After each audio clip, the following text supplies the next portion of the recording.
மணமுகூர்த்தம் அருளும் மாங்கல்ய மகரிஷி.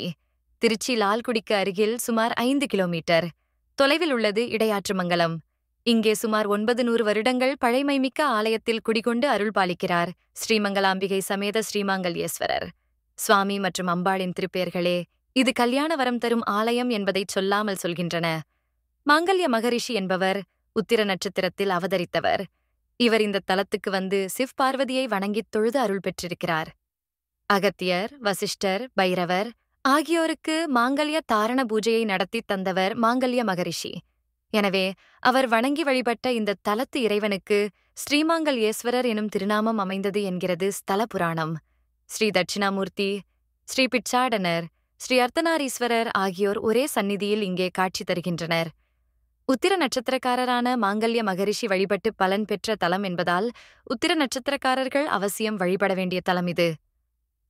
திருமண பத்திரிகைகளில் மாங்கல்யத்துடனும் மாலைகளுடனும் பறப்பது போன்ற தேவதைகளை பார்த்திருக்கிறீர்கள்தானே? அந்த தேவதைகளுக்கு இவரே குரு. திருமண வைபவ நேரத்தை, சுபமுகூர்த்த நேரத்தை அமிர்த நேரம் என்பார்கள்.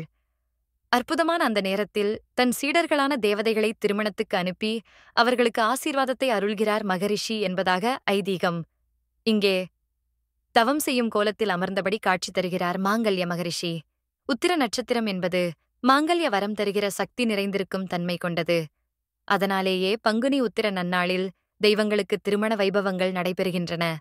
உத்திர நட்சத்திர அன்பர்கள் தங்களுக்கு ஏற்பட்டுள்ள தோஷங்கள் நீங்கவும் இன்னல்கள் அகலவும் உத்திர நட்சத்திர நாளில் இங்கு வந்து ஸ்ரீமங்கலாம்பிகை சமேத ஸ்ரீமாங்கல்யேஸ்வரரையும் மகரிஷியையும் மனதார பிரார்த்தித்துச் சென்றால் விரைவில் தோஷம் நீங்கவும் சந்தோஷம் பெருகும்.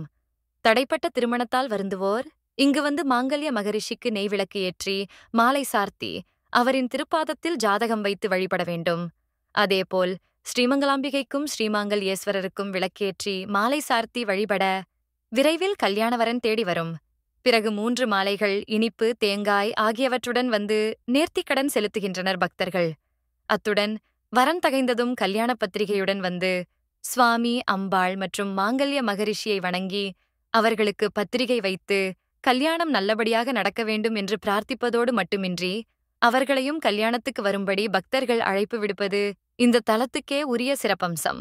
கல்யாணவரம் மட்டுமின்றி குடும்ப ஒற்றுமைக்காகவும் கணவரின் நீண்ட ஆயுளுக்காகவும் இங்கு வந்து வழிபட்டு வரம் பெறலாம்.